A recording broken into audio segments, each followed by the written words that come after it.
Hello friends, study basic 24/7 में आपका स्वागत है। आज हम इस वीडियो में जानेंगे ज्योमेट्रिक प्रोग्रेशन यानी गुणोत्तर श्रेणी के बेसिक फैक्ट और उसके साथ हम इसके इम्पोर्टेंट फार्मूला की डेरिवेशन और उससे रिलेटेड एग्जाम्स में आए हुए इम्पोर्टेंट सम्स भी हम सीखेंगे, करेंगे कंसेप्चुअल ट्रिक के साथ। तो फिलहाल वीडियो को शुरू करने से पहले आप लोगों को बता दें कि अगर आप लोग मेरे चैनल पर नए हैं तो प्लीज़ चैनल को सब्सक्राइब कर लीजिए, साथ ही बेल आइकन को भी प्रेस कर लीजिए, जिससे मेरे द्वारा बनाई गई वीडियो की सारी लेटेस्ट अपडेट आप लोगों को मिलती रहे। तो फिलहाल हम शुरू करते हैं वीडियो को ज़्यादा लेट ना करते हुए। ज्योमेट्रिक प्रोग्रेशन गुणोत्तर श्रेणी ये क्या होता है, इसको हम एकदम छोटे से एग्जांपल से आप लोगों को समझाने की कोशिश करते हैं। कि जैसे यहाँ पे मैंने एक एग्जांपल लिया 2, 4, 8, 16, ठीक है। यहाँ पर देखिए multiply by 2, multiply by 2, multiply by 2 हो रहा है। यानी जब किसी भी सेम नंबर से अगर मल्टीप्लाई किया जाए, सेम नंबर से, नाम इसका देखिए गुणोत्तर, गुणा का अंतर, यही तो कहेंगे गुणोत्तर, यानी मल्टीप्लिकेशन यहाँ हो रहा है। चाहे 2 हो, 1/2 हो, उसके आगे अभी हम डिस्कस करेंगे। जैसे कि इससे पहले हमने एपी के वीडियो अपलोड कर रखे हैं ऑलरेडी। आप लोग जा करके, पहले मैं आप लोगों से रिक्वेस्ट करेंगे कि अगर आप लोगों ने वो वीडियो नहीं देखा तो वो आप वीडियो देख लीजिए, जिससे उसमें मैंने बताया था कि देखो वहाँ पे हमने पढ़ा था कॉमन डिफरेंस यानी सार्वअंतर। यहाँ पर हम मल्टीप्लाई पढ़ेंगे जिसको हम रेशियो में कह सकते हैं, कॉमन रेशियो बोल सकते हैं, ठीक है। यानी हम उसको सार्वनुपात भी बोल सकते हैं, ठीक है। कॉमन है तो सब में वही रेशियो है, यानी सार्वनुपात बोल सकते हैं।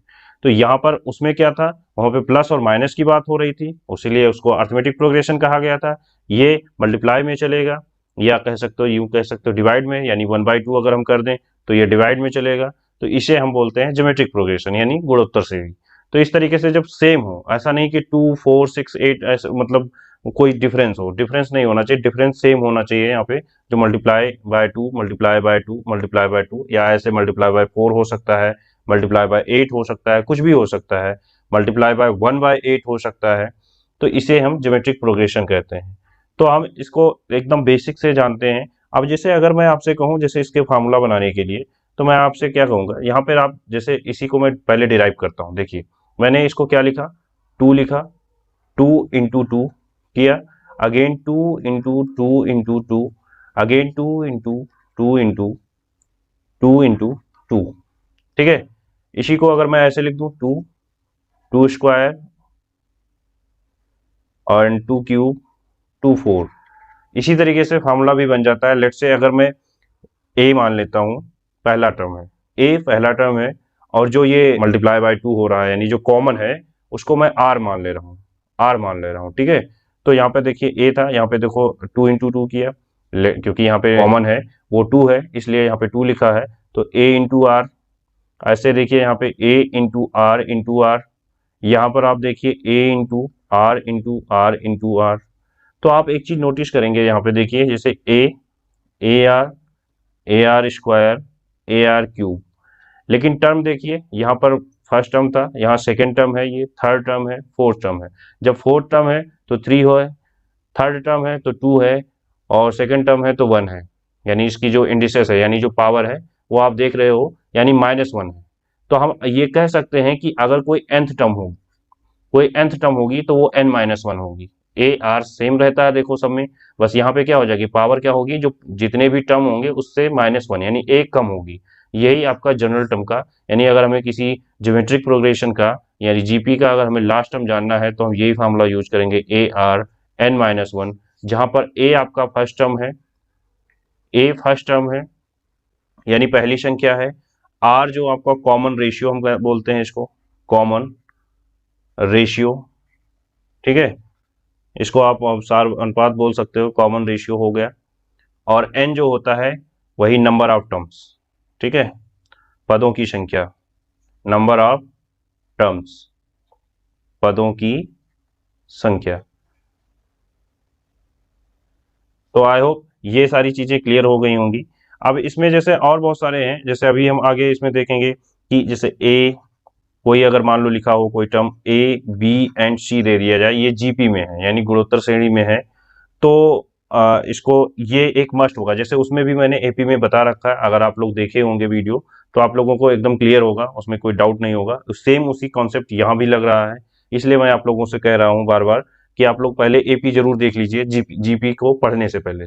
ठीक है, यहाँ पर देखिए मैंने इसको क्या किया, देखिए यहाँ पे 4 को 2 से डिवाइड किया तभी तो ये हमें मिला। ठीक है, इसको इससे डिवाइड किया, इसको इससे डिवाइड किया, तभी हमें यहाँ पे पता चला रेशियो इक्वल है। तो यही हम यहाँ पे भी तो कर सकते हैं, मतलब b बाय ए, ये b बाय ए हो जाएगा, इक्वल होना चाहिए c बाय बी, इक्वल होना चाहिए c बाय बी। एपी में मैंने इसको माइनस किया था क्योंकि वहां पे प्लस माइनस का था, यहाँ पे मल्टीप्लाई है तो इसलिए ऐसा किया गया। यानी b by A is equal to c by B होगा, तभी वो जीपी में होगा। या अगर ए बी सी जीपी में है तो b by A is equal to C by B होगा। ये बिल्कुल एकदम मस्ट है, ये रूल है। ठीक है, तो अगर इसको मैं क्रॉस मल्टीप्लाई करा दूं तो ये भी कह सकता हूं कि B square is equal to A C भी होगा।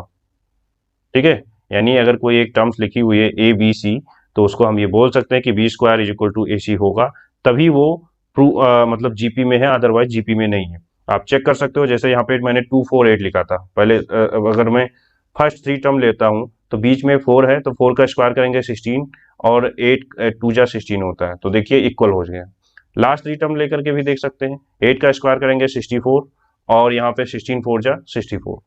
इससे भी हम चेक कर सकते हैं कि ये जीपी है या नहीं है। चलिए इसमें हम और भी कुछ इंपॉर्टेंट चीजें देखते हैं। 2 6 18 54 ऐसे मैंने कोई एक नंबर लिख लिया। 2 6 18 54 यहाँ पर जो रेशियो है वो 3 3 का है। ठीक है, multiply by 3 multiply by 3 multiply by 3। तो मैं ये कह रहा हूं अगर इसमें, जैसे वहां पे भी मैंने बता रखा है एपी में, यहाँ पे भी अगर मैं इसमें मल्टीप्लाई किसी भी एक नंबर से करता हूँ, लेट्स से अगर मैं 2 से कर रहा हूँ, यहाँ भी मैं 2 से, यानी सेम नंबर से अगर मैं मल्टीप्लाई कर रहा हूँ तो वो जो रिजल्टिंग जो नंबर आएगा वो भी जीपी में ही होगा। जैसे कि देख सकते हो 2 2 जा 4, 6 2 जा यहाँ पे कितना हो गया 12, 18 2 जा 36 और 54 2 जा 108। ठीक है, आप चेक कर सकते हो यहाँ पे भी मल्टीप्लाई बाय 3 था, यहाँ पे भी मल्टीप्लाई बाय 3 है, यानी जो रेशियो होगा वो भी सेम होगा। ठीक है, देखिए 2 2 जा 4, तो 4 3 जा 12, 12 3 जा 36, 36 3 जा 108। तो जब सब में मल्टीप्लाई बाय 3 ही हो रहा है यानी कॉमन है, तो इट मीन्स ये जीपी में है। आप वैसे भी चेक कर सकते हो और ऐसे भी कर सकते हो। देखो 12 का स्क्वायर, जैसे भी मैंने बताया ना B square is equal to A C होना चाहिए, तो यहाँ पे 12 का स्क्वायर करोगे तो कितना आ जाएगा 154, सॉरी 44, और 36 4 जा भी 144 होता है। तो इस तरीके से चेक कर सकते हो। ऐसे ही हम डिवाइड भी करेंगे तब भी यही होगा। ठीक है, यहाँ तक कोई डाउट तो नहीं है। चलिए अब हम डेरिवेशन देखते हैं सम का, यानी अगर इससे रिलेटेड सम आते हैं, ये तो टर्म्स जानने के लिए मैंने बता दिया, एल की लास्ट टर्म जैसे जानना हो तो हम कैसे जानेंगे, वहां पे हम डायरेक्ट फार्मूला क्या यूज करेंगे, A R to power N minus 1। ये कहाँ से आए ये मैंने आपको बता दिया है। तो देखिए जैसे कि मैं एक फिर से नंबर लिख रहा हूँ, कोई भी मान लेता हूँ कि सम ऑफ एन टर्म अगर हमें करना है, तो हम अभी तक टर्म क्या लिख रहे थे, जैसे ए था ए प्लस आर, यानी A R plus A R square आप लिखोगे। ठीक है, यहाँ 1 था, यहाँ ऐसे कंटिन्यू चला जाएगा ए आर क्यूब।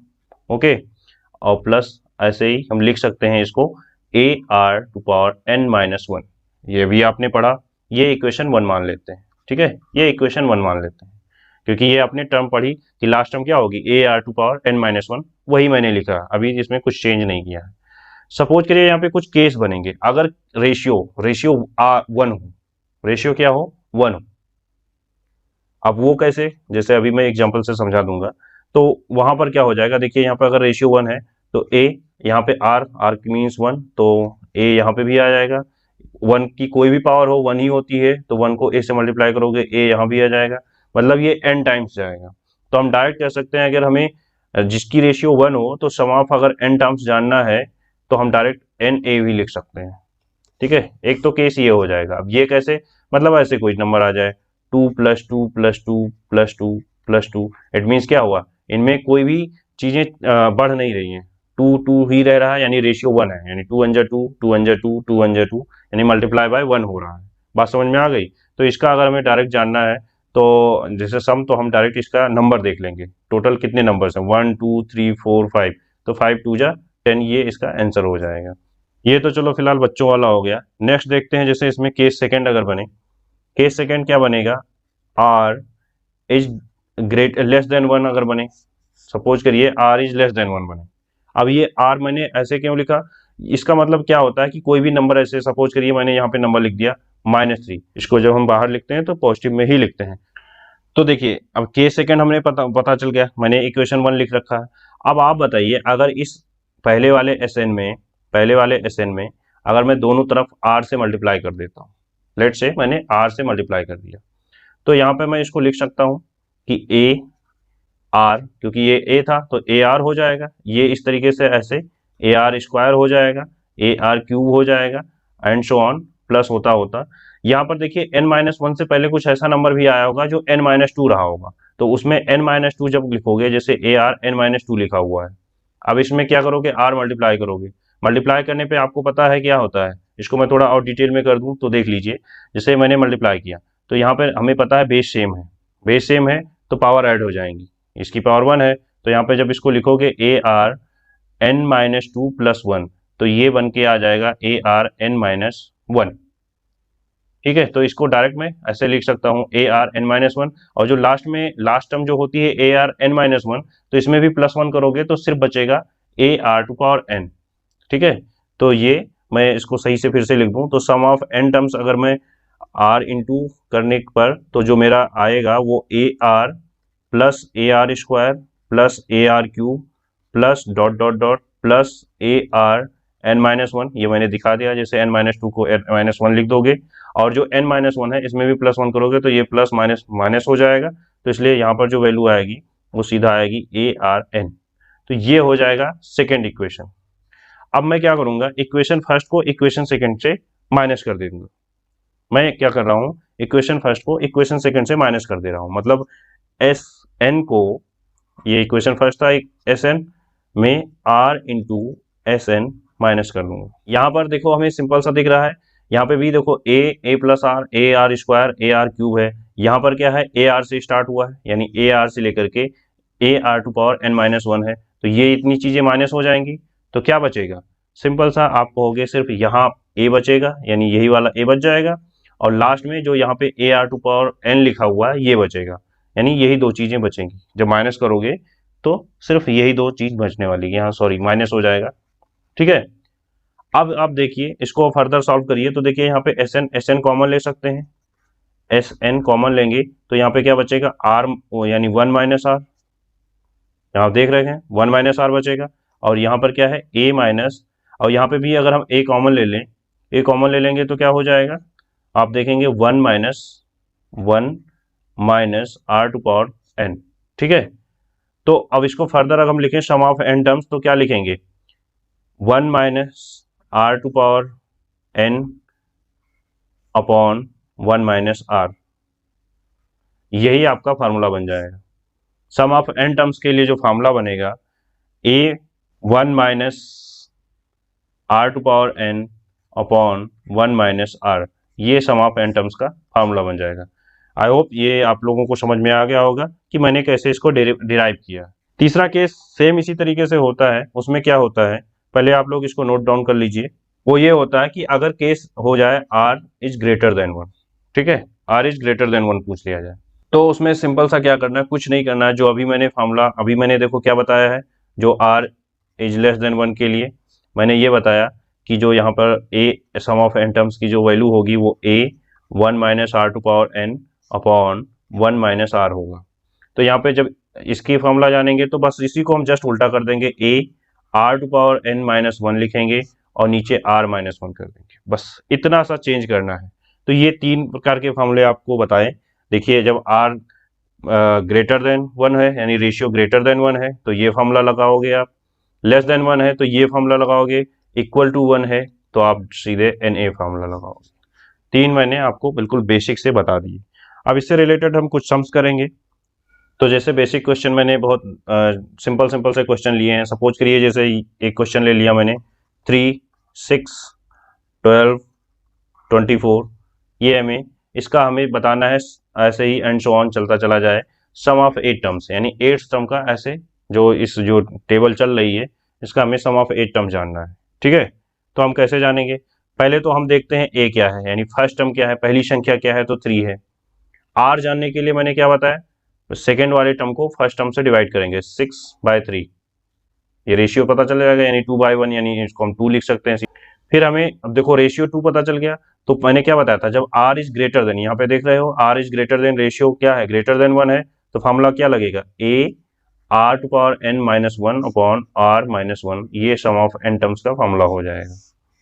ठीक है, अभी बिल्कुल एकदम बेसिक से बता रहे हैं। ठीक है, ये ए आर हमें पता चल गया। इससे अभी एक चीज और हम इसमें बताएंगे, जब लास्ट टर्म हमें गिवन हो, जैसे लास्ट टर्म गिवन होगी तो हम क्या करेंगे, ए की जगह पे हम लिख देंगे 3, r⁻n है तो r क्या है, यहाँ पे 2 है, और 8 हमें कौन सा टर्म बताना है, 8 टर्म्स बताना है, तो हम इसको लिखेंगे 2⁸ और नीचे क्या हो जाएगा 2 - 1, यही आ जाएगा। उसके बाद देखिए इसको अगर फर्दर सॉल्व करेंगे तो 2⁸ कितना हो जाएगा, तो आपको पता है 2⁸ होता है 256, और -1 कर दोगे, ठीक है, मल्टीप्लाई बाय 3 कर दोगे, तो ये हो जाएगा 3 × 255। इसको मल्टीप्लाई करेंगे तो जो आंसर आएगा वो 765 आएगा। ये यहाँ तक आई होप क्लियर हो गया होगा। ठीक है, मैं लास्ट टर्म का भी डेरिवेशन बता देता हूँ आप लोगों को। तो जैसे सपोज करिए अभी जैसे मैंने क्या लिखा था, सम ऑफ n टर्म्स के लिए, सम ऑफ n टर्म्स के लिए मैंने लिखा a⁻, ऐसे मैंने r⁻n-1 r-1 मैंने लिखा। ठीक है, अब आप बताइए अगर मुझे इसमें लास्ट टर्म जाना, लास्ट टर्म का मतलब मैंने क्या बताया था, लास्ट टर्म जानने के लिए क्या होता है, यानी अंतिम संख्या जानने के लिए arn-1 होता है। अगर मैं इसको ओपन करूं तो देखेंगे आप arn-a लिख करके आएगा, नीचे r-1 है, यहां पर हमें -1 चाहिए। इट मीन्स कि -1 का मतलब समझ में आ रहा है कि इट मीन्स ये लिखा हुआ है, मैं इतनी चीजों को अगर मैं समझाऊं तो r⁻n-1 का मतलब ये हुआ कि r⁻n divided by r, simple सा यही लिखा हुआ, ये एक्सपोनेंट में आपको पढ़ाया जाएगा। ठीक है, जैसा कि आप लोगों को पता होगा कि जैसे अगर हम किसी भी नंबर को, जैसे मैंने मान लो 3/5 लिखा, इसको अगर मैं मल्टीप्लाई बाय 2 यानी ऊपर नीचे सेम नंबर से मल्टीप्लाई करता हूँ या डिवाइड करता हूँ, तो इसमें कोई चेंज नहीं आएगा। जैसे 6/10 इसको अल्टीमेटली डिवाइड करोगे तो 3/5 आएगा। तो ये चीज मैं बता रहा हूँ कि जैसे मुझे यहाँ पे ar⁻n है, लेकिन मुझे n-1 बनाना है, तभी लास्ट टर्म हो सकता है।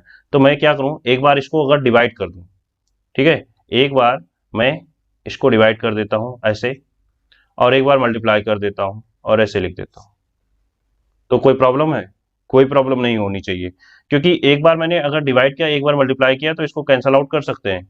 लेकिन अगर हमें इसको लिखना है तो हम कैसे लिख सकते हैं, अब मैं इसको लिख सकता हूँ arn-1 into r-a upon r-1। देखिए बहुत ध्यान से, ऐसे ही डिराइव किया जाता है। तो यहां तक आपको पता है arn-1 की जगह पर मैं अब l लिख सकता हूं, तो मैं इसको लिख दूंगा lr-a अपॉन r-1। ये डायरेक्ट आप फार्मूला अप्लाई कर सकते हो जब कभी भी लास्ट टर्म यानी अंतिम संख्या गिवन होगी। मैं इस पे रिलेटेड क्वेश्चन भी कराऊंगा तो और अच्छे से क्लियर हो जाएगा। अब हम जान लेते हैं ज्योमेट्रिक मीन के बारे में थोड़ा सा, बस यही एक छोटी सी और चीज आप जान लीजिए, उसके बाद हम सीधे क्वेश्चन पे आते हैं। ज्योमेट्रिक मीन क्या होता है, लेट से मैं मान लेता हूं कि जो मैं एक यहाँ पे नंबर लिख रहा हूं, ये एक जीपी में है। ठीक है, ये जो सीरीज मैंने लिखी है ये जीपी में है, नॉन वो जो वेरिएबल टर्म्स है। अब यहाँ पर हम क्या करेंगे, इसको अभी मैंने बताया अगर ये जीपी में है तो इट मीन्स कि a by a divide by b by a होगा। It means a² is equal to ba, या हम a is equal to √ba कह सकते हैं। यही इसका ज्योमेट्रिक मीन होता है, यही इसका ज्योमेट्रिक मीन होता है, यानी गुणोत्तर माध्य होता है। इसको हिंदी में हम बोलेंगे गुणोत्तर माध्य। ठीक है, ठीक है, यानी g.m, इसको हम लिखेंगे √ab, ये आपका हो जाएगा। एक चीज आप यहाँ पे नोटिस करिए कि देखो यहाँ पे जब 2 नंबर्स थे तो यहाँ पे स्क्वायर लगा है, ये आप याद रखिए। अगर 3 नंबर होते तो यहाँ पे क्यूब लग जाता। इसलिए इसको हम ऐसे भी लिख सकते हैं कि अगर मान लो सपोज करो कभी ज्योमेट्रिक मीन कोई लंबे जैसे बहुत सारे नंबर्स का पूछ लिया जाए, जैसे मान लो अगर आ जाए, मान लो a1 a2 a3 a4 ऐसे ही लिखते जाएं a5 डॉट an तक, n टर्म तक मैंने पूछ लिया। तो मैंने बताया ना कि जब यहाँ पे देखो 2 टर्म्स थे टू टर्म्स के हमें जानना था, ए और बी के बीच का जानना था, तो हमने क्या किया, मैंने अंडर रूट लगा दिया, ठीक है। लेकिन अगर हमें एन टर्म तक जानना है तो इसी का हम जैसे 1/n टर्म कर देंगे। जैसे इट मीन्स क्या हुआ, ए बी को हम ये भी तो लिख सकते हैं, यहाँ पे अंडर रूट ए बी को आपको पता होगा कि ये भी लिखा जा सकता है ए बी की पावर 1/2, ठीक है। वो चाहे आप अंडर रूट ए बी लिखें या आप ए बी की पावर 1/2 लिखेंगे, बात एक ही है। तो ऐसे ही मैंने जब A1 A2 A3 A4 ऐसे जो हैं ये सारे अगर मैंने लिख दिए nth टर्म तक, तो उसका जो ज्योमेट्रिक मीन होगा 1/n होगा। इससे भी रिलेटेड क्वेश्चन कराएंगे तो और आप लोगों को अच्छे से क्लियर होगा। यानी अगर दो टर्म्स है तो स्क्वायर है, n टर्म्स है तो 1/n है, यानी दो टर्म्स है तो 1/2 है और n टर्म्स है तो 1/n है, ठीक है। ये चीज क्लियर हो गई होगी। अब हम सीधे क्वेश्चन पे आते हैं।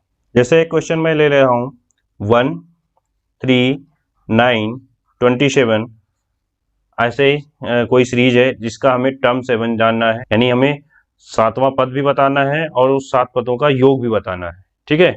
तो यहाँ पे देखिए पहला नंबर क्या है, 1 है, और इसका अगर हम देखेंगे तो ये कितने टाइम्स जा रहा है, मल्टीप्लाई बाय 3 हो रहा है, मल्टीप्लाई बाय 3 हो रहा है। या ऐसे भी कह सकते हो, या आप अगर रेशियो जानने के लिए मैंने क्या बताया, सेकंड टर्म को फर्स्ट टर्म से डिवाइड करिए, तो यहाँ पे क्या आ जाएगा, 3 आ जाएगा। तो रेशियो क्या हो गया, 3।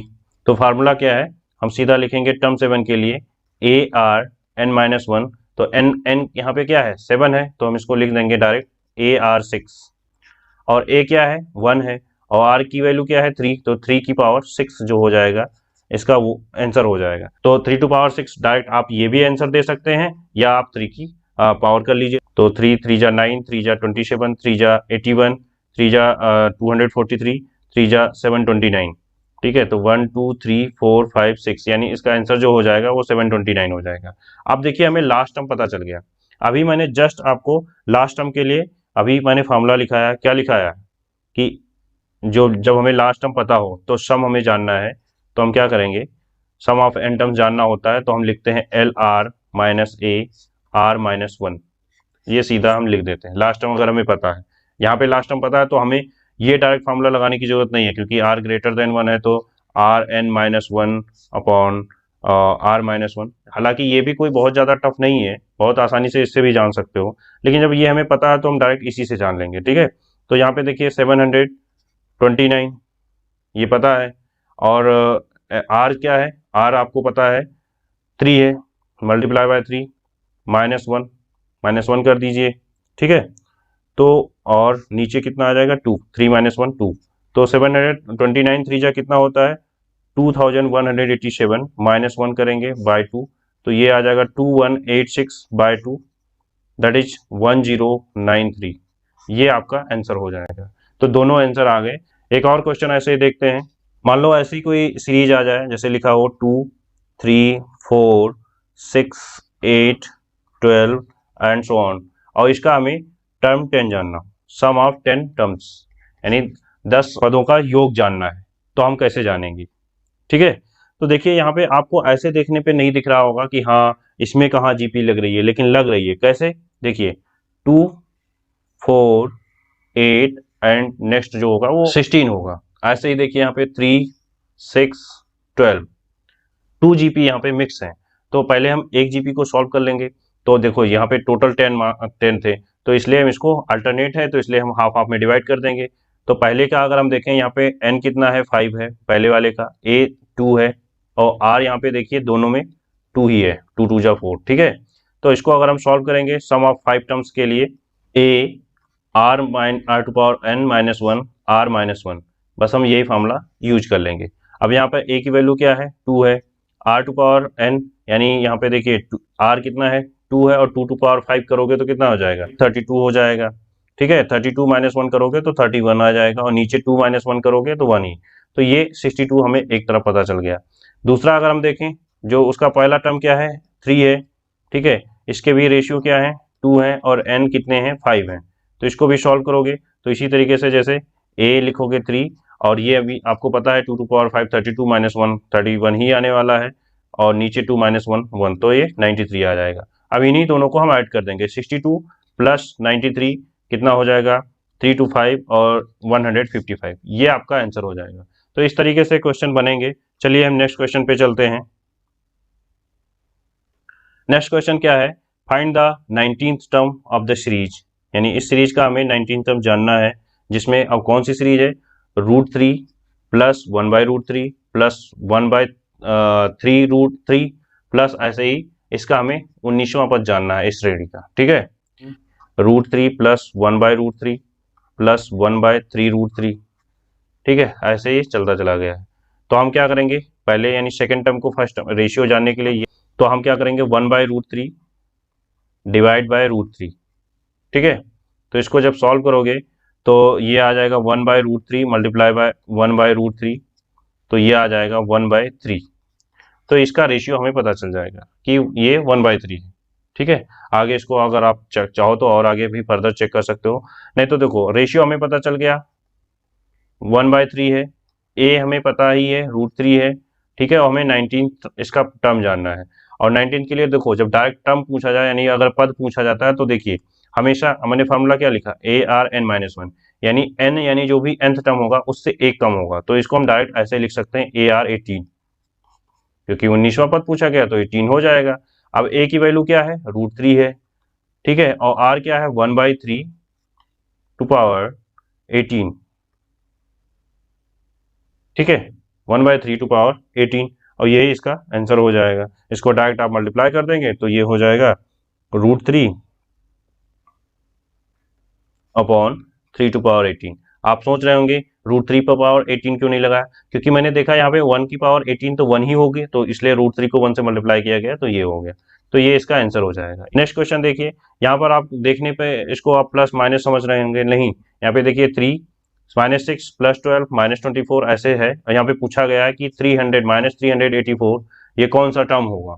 तो देखिए यहाँ पे देखो लिखा हुआ 3 - 6, यानी हम देख सकते हैं मल्टीप्लाई बाय -2 हो रहा है, ठीक है, -6 से -2 करोगे तो +12 आएगा, तो मल्टीप्लाई बाय यानी रेशियो हमें पता चल गया -2।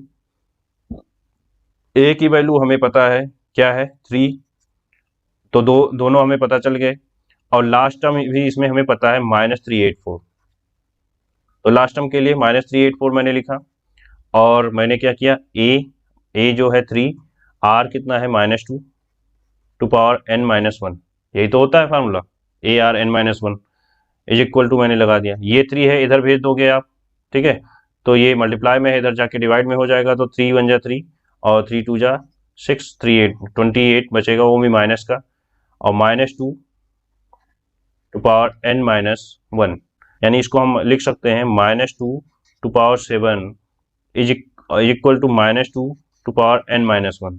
तो ये यहाँ पे हमें सिंपल सा दिख रहा है कि ये इक्वल है, तो यहाँ पे यानी इसके पावर भी इक्वल होंगे, बेस इक्वल है, अगर ये इक्वल है तो यहाँ पे हम लिखेंगे n-1 इज इक्वल टू 7, तो n इज इक्वल टू 8, ये इसका आंसर हो जाएगा।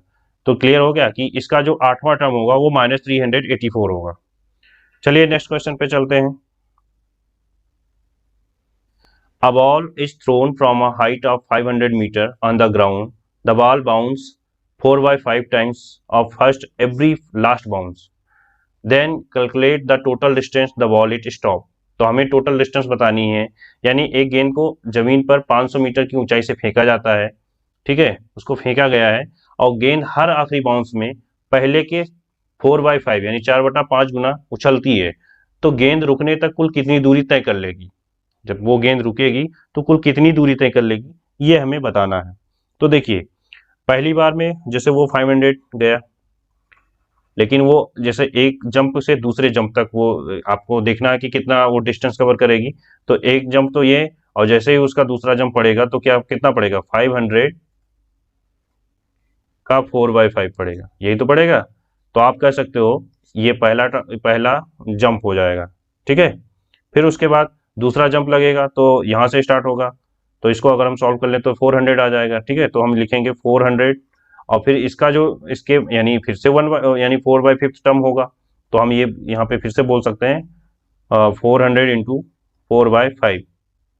तो इसी तरीके से ऐसे फिर से, तो इसको सॉल्व करोगे तो देखिए क्या कितना हो जाएगा, 320 हो जाएगा।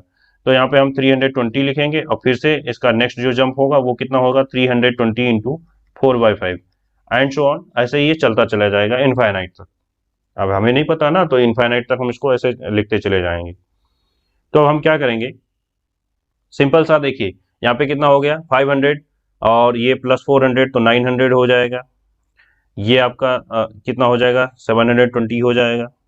ठीक है, क्योंकि यहाँ पे हमें टोटल डिस्टेंस बतानी है तो हम डायरेक्ट प्लस भी कर सकते हैं 720, और ये प्लस कितना हो जाएगा 320 है, उसको सॉल्व करेंगे तो ये आ जाएगा 576। ठीक है, प्लस 576। तो हमें पता है यहाँ पे देखो 900 720 ऐसे ये जा रहा है, तो यहाँ पे हमें रेशियो अगर हम इसका निकालेंगे तो 4/5 ही आएगा, क्योंकि 4/5 बार बार चला जा रहा है। देख लेंगे हम, देखो ए हमें पता चल गया यहाँ पे 900। ठीक है, आर की बात करें तो आर यहाँ पे कितना हो जाएगा, आर आप चाहो तो निकाल सकते हो।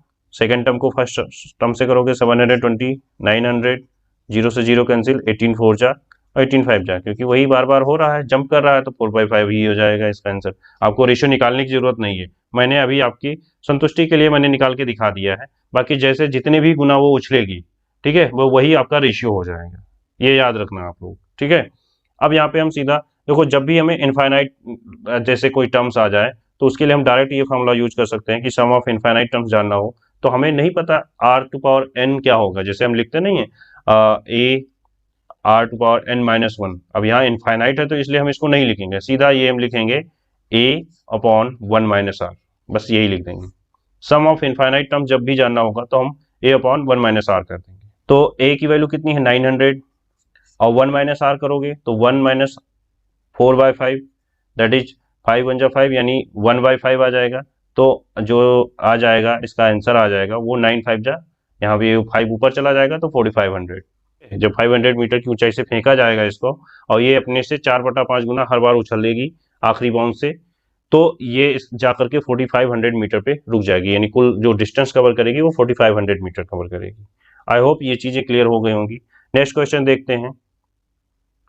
ये भी क्वेश्चन काफी इंपॉर्टेंट क्वेश्चन है। क्या है कि the side of a right angle triangle are 8, 6 and 10 centimetre respectively.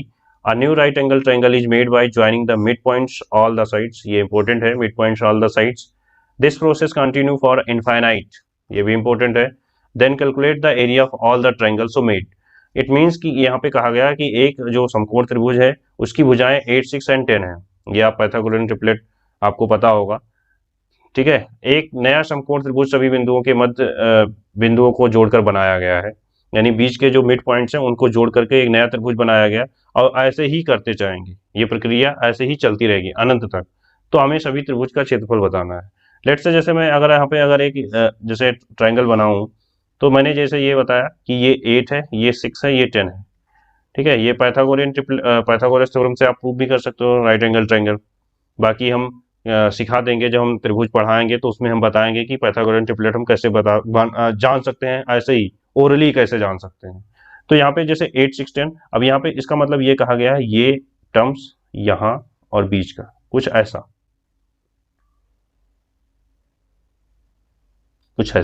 मतलब मेरा ये फिगर सही नहीं बना है, ये बीच के सारे टर्म्स होने चाहिए। ठीक है, ये ऐसे इस तरीके से, यानी हर एक के मिड पॉइंट्स को लिया गया ऐसे, इसके बाद फिर से इसको लिया गया है ऐसे, फिर से इसके बाद ऐसे, ये ऐसे अनंत तक चलती चली जाएगी। ठीक है, हर एक के मिड पॉइंट्स तक। तो हमें इसका एरिया बताना है। तो देखिए हम क्या करेंगे, पहले का एरिया कितना रहा होगा, सिंपल सी बात है, पहले का एरिया हमें पता है, लार्जेस्ट जो ट्रायंगल है वो बेस इंटू हाइट होता है राइट एंगल ट्रायंगल का, तो हम ये कर देंगे तो 24 हो जाएगा। उसके बाद अगर हम दूसरा एरिया आपसे पूछें तो आप कहोगे क्योंकि सारे मिड पॉइंट्स हैं, यानी जो 8 रहा होगा वो 4 हो गया होगा, और यहाँ पे जो 6 था वो 3 हो गया। ठीक है, तो इट मीन्स आप देखोगे 2 2 जा, यानी यहाँ पे कितना आ जाएगा 6 आ जाएगा।